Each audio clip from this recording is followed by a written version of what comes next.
Mula sa Far East Broadcasting Company, Philippines, narito ang isang programang tatalakay sa iba't ibang kaisipan ugnay sa ating kultura at mga kaganapan na ang magbigay ng liwanag sa usapin ng wastong katuruan at kaugalian.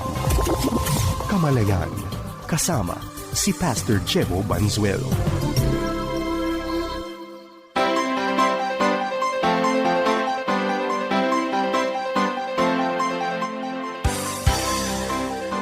Isang mapagpala at mabiyayang araw mga kapatid.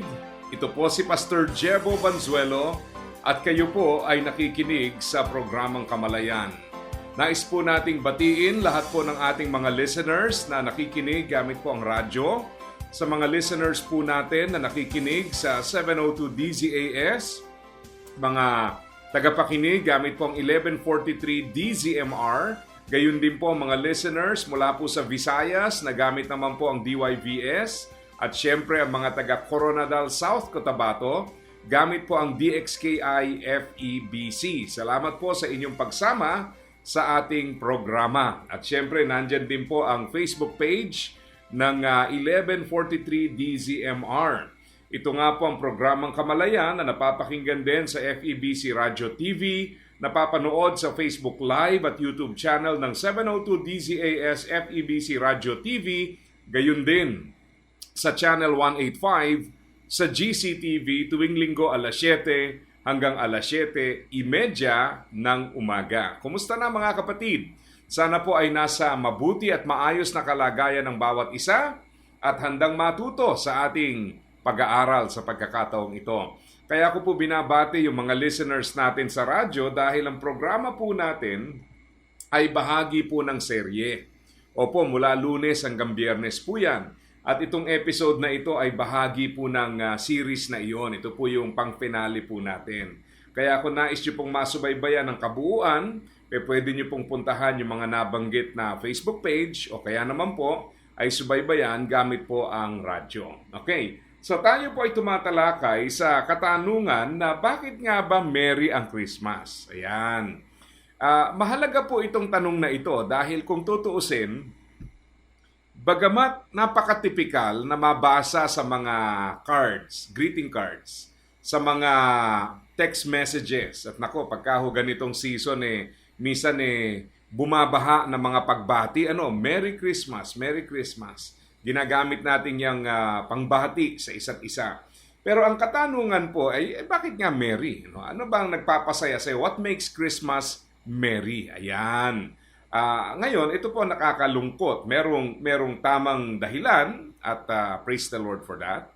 Ang nakakalungkot po ay yung maling dahilan. Dahil may mga tao po na hindi magiging merry ngayong Christmas, hindi dahil sa hindi sila pinagpala, kundi dahil sa hindi nila nakikita yung kagandahan ng pagpapala. Alam niyo po, maraming mga pagbabago sa Kapaskuhan throughout the years. At ang isa pong napaka-evident ay yung focus from spiritual ay natuon na po sa material. So kung dati-rati ho, kaya nasasabi nating Merry Christmas ay dahil nakikita natin ang pagpapalang spiritual. Sa kapanahunan po natin ngayon ay marami po ang nag-a-anticipate ng material blessings at mabibigo dahil po sa material blessings. Mabibigo in many ways. One, they may not receive what they are expecting. Number two, ang material things po ay hindi magbibigay ng permanenteng kagalakan. And number three, kailangan maunawaan din natin yung human nature. Tayo po ay walang satisfaction. Kaya nga po yung bagay na nagpasaya sa iyo nung nakalipas na taon, nakalipas na mga Pasko, marahil po sa panahong ito gusto mo nang palitan. Ang bilis, Talagang nandyan po ang tendency na mabilis magbago ang mga bagay and we lose interest sa mga bagay na dati-rati po ay inaasam natin. Ayan. Kaya sa ating pag-aaralan ngayon, gusto nating maintindihan ano ba yung dahilan. Okay. So, uulitin natin mga kapatid, yung ilang mga bagay na ating natalakay nitong nakalipas, na pag-usapan po natin na para makita at maintindihan natin ang kahalagahan at kabuluhan ng pagbibigay kay Jesus. Kaya nga may Pasko. Bagamat gusto nating linawin, hindi po tayo sigurado sa date. Ano po? Kaya lang, yamang ito na po ang pinili na gawing panahon ng pag-alala sa Panginoon. Napakaganda hong sabayan ng kaisipan na maibalik tayo sa Panginoon. Kasi ito po yung isa sa mga occasions na kung saan napakagandang i-reintroduce si Kristo. Kasi nga, hindi man lahat na unawaan ng tama, pero marami ang conscious na kaya po tayo ay may Christmas is because of Christ. Although sometimes we just say it in words, pero sa ating mga celebration ay parang hindi na ganon. Parang sabi nga ng isang observer, para daw nag-birthday na nandun lahat ng features ng isang birthday except hindi po sinelebrate yung may birthday. Naku, totoo naman minsan ganyan ang nangyayari we celebrate the occasion, not the celebrant. Kaya tuloy uuwing bigo. Yan, kasi ang nasa isip niya makukuha niya yung grand prize doon sa raffle. Pag hindi nakuha, di uuwing sawi, di ba? Bigo, malungkot. Ayan. O yung iba naman ganito, marahil po ay nakikita natin tong opportunity as a way to earn extra money. Kaya marami po itong season na ito, hindi mo mahagilap kasi nga they use the opportunity to earn money. Hindi naman po masama na tayo po ay merong ekstrang kabuhayan, pero mga kapatid, kung tayo mismo ay naaapektuhan to the point na hindi na po nakakabuti at hindi na po nakapagpapalalim sa kaugnayan sa Panginoon, then we have to evaluate all this business. Hindi ba sa isang pag-aaral natin, sabi nga natin according sa isang author, we live busy but undisciplined lives. Mga abala tayo pero madalas sa mga bagay na hindi tama na pagkaabalahan. Yan po ang malungkot na reality, mga kapatid. So, if we are to become busy, let us be busy with the right things, meaningful things. Di po ba? Kaya yung iba, lilipas ang Pasko na ganun-ganun na lang. Yung iba, ang tingin sa Pasko, it's the longest holiday season. Yung iba naman, ang tingin sa Pasko po ay opportunity to earn. Yung iba naman, ang tingin sa Pasko, it's a very stressful time of the year. Kasi nga, ang traffic talaga naman, talaga naman. Naalala ko isang beses ako'y nagsalita sa isang lugar dyan sa Laguna. Itong season na ito, pauwi na ho ako. At nasa Skyway po ako. At pagtanaw ko ho sa malayo, parang Christmas lights. Okay? Pero hindi ho Christmas lights. Ang natatanaw ko po yung mga likurang bahagi ng mga sasakyan na kulay pula. Napakahaba at talaga namang nakakapagod ang ganitong panahon. Pero again, we have to ask ourselves the question, ano ho ba at sino ho ba ang mahalaga? Well, for us to appreciate what Jesus has done, tingnan po natin ang sinasabi sa Romans chapter 3, verse 20 all the way to verse 24. Again, this is Romans chapter 3, verse 20 to verse 24. Ang sabi po nitong talata, "For no one can ever be made right with God by doing what the law commands. The law simply shows us how sinful we are." So ito pong passage na ito ay nagtuturo sa atin kung ano po ang malalim na problema and therefore ano po ang tunay na pangangailangan. At sinasabi ho ng talata na habang naiintindihan natin ang kautusan, hindi po nangangahulugan na nagiging obedient or compliant tayo dito. Ang reality, the more we understand the law, the more we realize that there is a deeper problem. At yung problem na yon is not just ignorance of the law, but the failure to comply to the requirements of the law. Bakit nga ba? Habang naiintindihan mo yung kautusan, ay hindi natin magawa-gawa. Maliwanag kung ano yung sinasabi, ano yung pinagagawa at hindi pinagagawa. Pero bakit nga ba hindi natin magawa yung pinagagawa at may mga pagkakataong hindi natin maiwasan yun namang bagay na ipinagbabawal? Sapagkat iyan po ay nagtuturo ng isang mas malaking problema. At ang malaking problema po ay yung ating sinful nature. Yes, hindi lang po tayo gumagawa ng mali, tayo po ay merong sinful nature.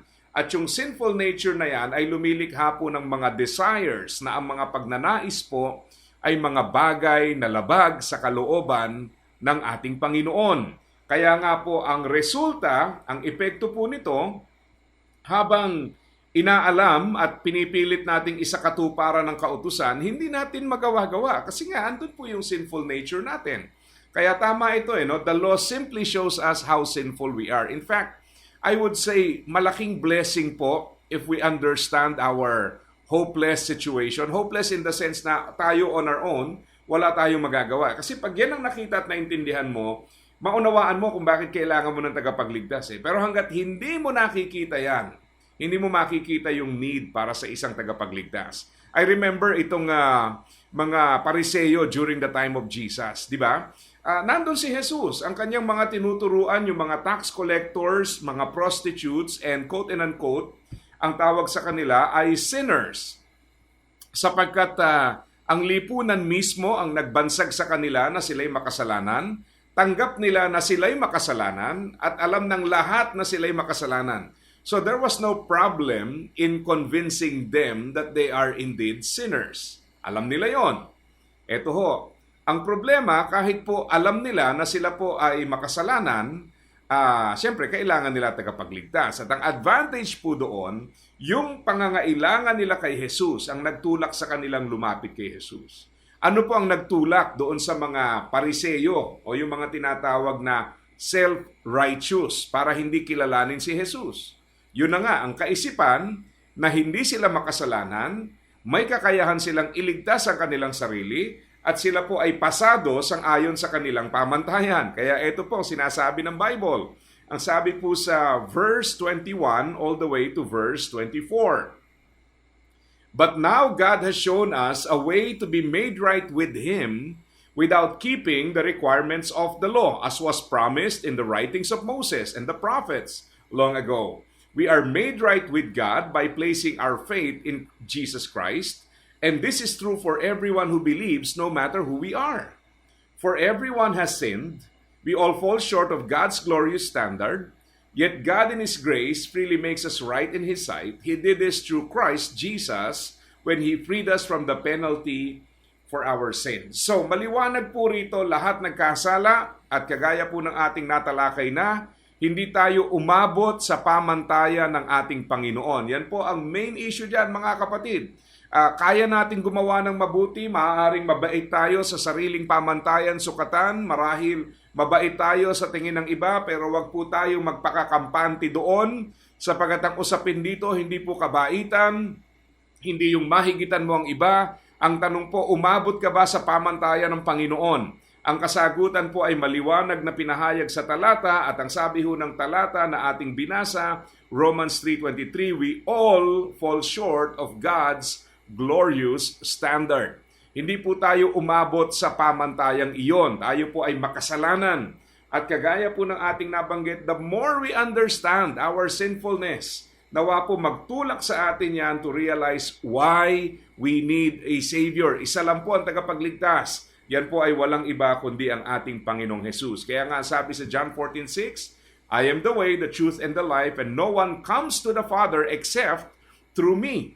So sa madaling sabi po, sa pamamagitan lamang ni Jesus. Walang ibang alay kundi si Jesus lamang, at siya lamang po ang bukod-tanging daan sa kaligtasan. Kaya ang epekto po ng pagkaunawa sa doktrina ng kasalanan ay ang pagkakilala na tayo nga po ay walang pag-asa kung ibabase sa sariling kakayahan, walang magagawa para magdulot ng kaligtasan sa sarili, at nangangailangan ng isang tagapagligtas.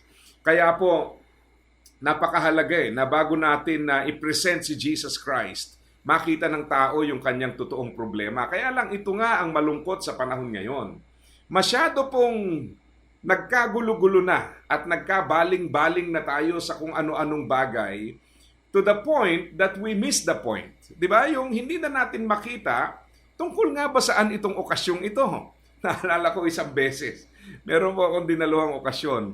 At may katabi ako sa lamesa. No? Dumating, tapos nakiupo, nakikain. yung tanong na hindi mo ine-expect. At ewan ko kung bakit niya naitanong, at marahil sincero siya, pero palagay ko kung ako yun, sasarilinin ko na lang. Pero ang tanong niya ito ano nga ba ang okasyon? Grabe, ano? Matapos mong makikain, makihalubilo, Tatanungin mo, ano nga ba okasyon? Para bang, ang problema mo, nakakain ka na't lahat, hindi mo pala alam kung bakit tayo nandito. Di ba? Parang nakakahiya naman yon. Pero marami pong ganyan. We celebrate the season, but we forget the reason. Nakakalimutan natin tungkol saan, sino ba sentro at bakit?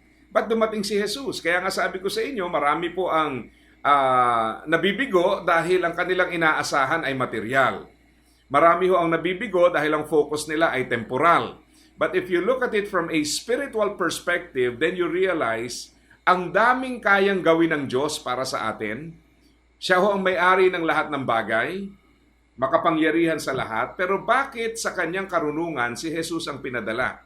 Ang dahilan po dahil siya po ang makapagbibigay sa atin ng kaligtasan na marahil hindi natin naiintindihan ang value nito, pero pag naunawaan natin, then we realize siya nga pala ang tunay nating kailangan. At yan po ang sinasabi natin.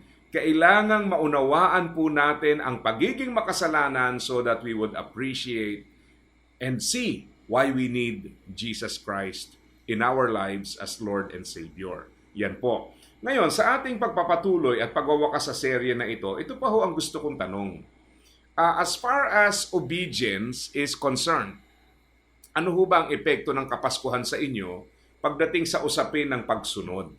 Alam niyo po, marami tayong mga okasyon sa buong taon. In fact, I think next year, lumabas na po yung mga official list ng kung tawagin natin ay long weekends. At alam niyo ho, itong mga long weekends na ito, makakatulong naman daw sa ekonomiya kasi dahil nga sa halip na nasa kalagitnaan ng linggo yung bakasyon, minove ng konti. Pero ang nakakalungkot po rito, meron tayong bakasyon o holiday, isang araw, ganyan, sineselebrate natin without really understanding why we are celebrating it. Sasabihin natin, araw ng ganitong bayani. Okay. Ano naman natutunan mo tungkol sa bayani na iyon? Ano ang inalala mo tungkol sa kanya?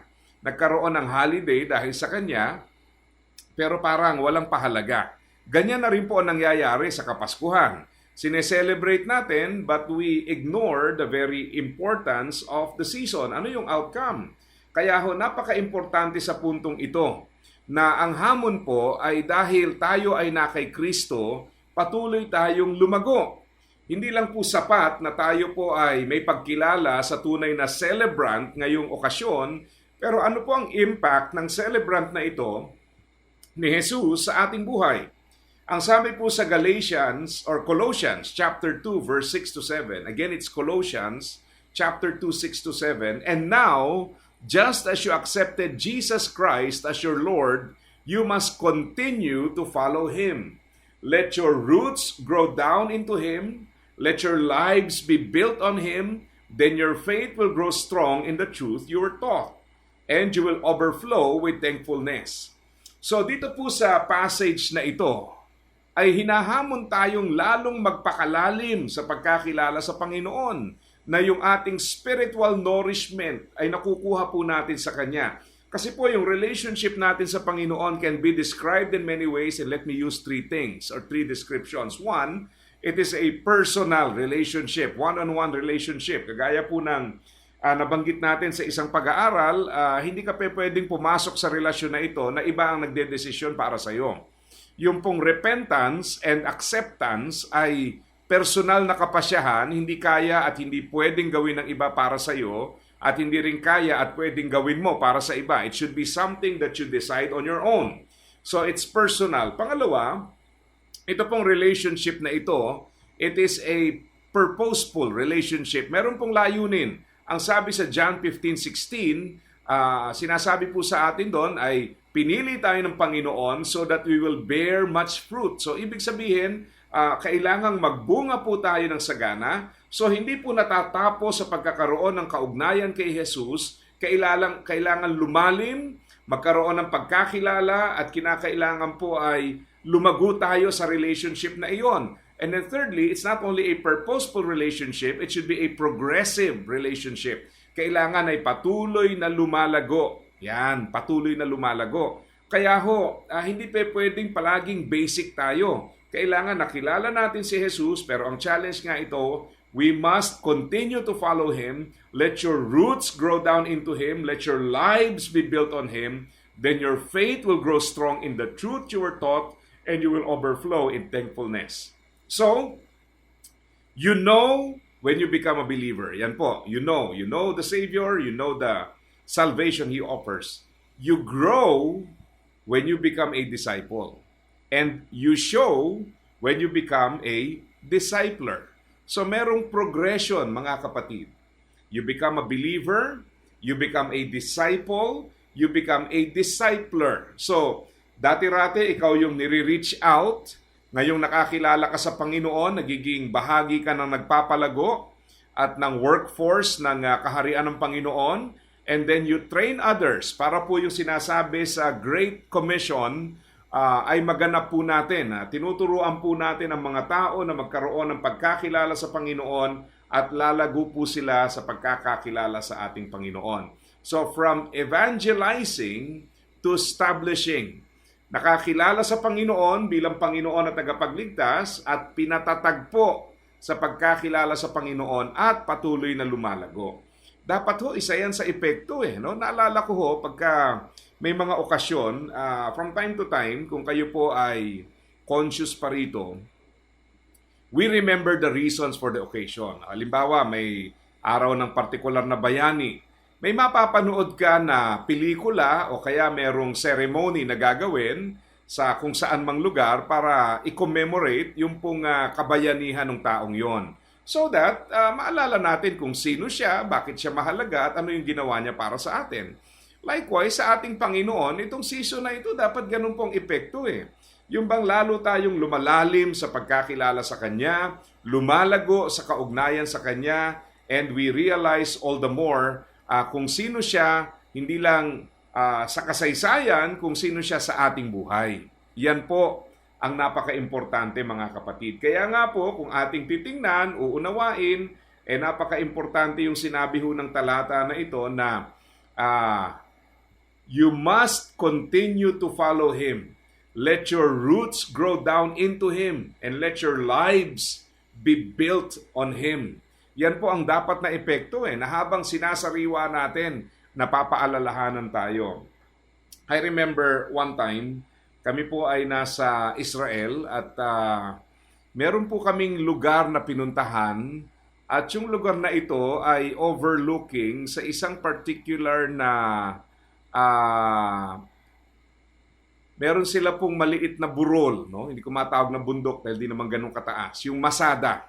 And according to traditions, ito po ay naging last stand ng ilang mga Hudyo sa kanilang kasaysayan at yung mga tao pong umakyat doon ay nakipaglaban hanggang kamatayan. In fact, pinatayan na po sila ng source ng tubig, so mamamatay po sila doon. So, kaysa mahuli po sila at maging alipin, they decided to just kill themselves.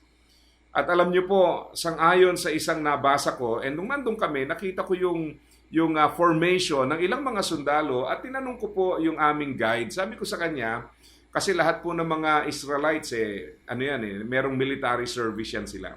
So, tinanong ko siya, sabi ko, yan ba yung naririnig kong kwento na bawat isa sa inyo na mga sundalo dinadala dito para humarap sa lugar na ito at maalala ang pakikibaka ng inyong mga ninuno at para sabihing ipagpapatuloy nyo ang pakikipaglaban para sa kalayaan ninyo. Tang sabi niya, yes, because this reminds us of the bravery of our ancestors and reminds us to fight the battle as well. So, sa atin dapat ganun din. No? Pag sineselebrate natin yung Christmas, huwag yung superficial na puro material na bagay, but it should strengthen our faith, it should challenge us to obey, and it should lead us to a deeper relationship with the Lord. Nawa po maging ganyan ang epekto ng Kapaskuhan para sa atin. Huwag po nating palampasin ang pagkakataon na sariwain ang ginawa ni Jesus, kilalanin ang kaligtasang bigay niya at kilalanin din naman ang marapat nating gawin para lumalim at lumago sa kaugnayan sa Kanya. Mga kapatid, ito po ang programang Kamalayan na papakinggan sa FEBC Radio TV, napapanood sa Facebook Live at YouTube channel ng 702 DZAS, FEBC Radio TV, gayon din sa Channel 185 sa GCTV. Ito po ang inyong lingkod, Pastor Jebo Banzuelo, pansamantalang nagpapaalam at nagpapaalala sa bawat isa na ang buhay na ginagamit ng husto at wasto ay walang pagsisisi pagdating sa dulo. God bless po sa inyong lahat. Iyong napakinggan ang Kamalayan. Para sa iyong mga tanong, komento at suhestyon, mangyaring bumisita sa ating Facebook fanpage, Kamalayan FEBC, o mag-email sa kamalayan@dzas.febc.ph.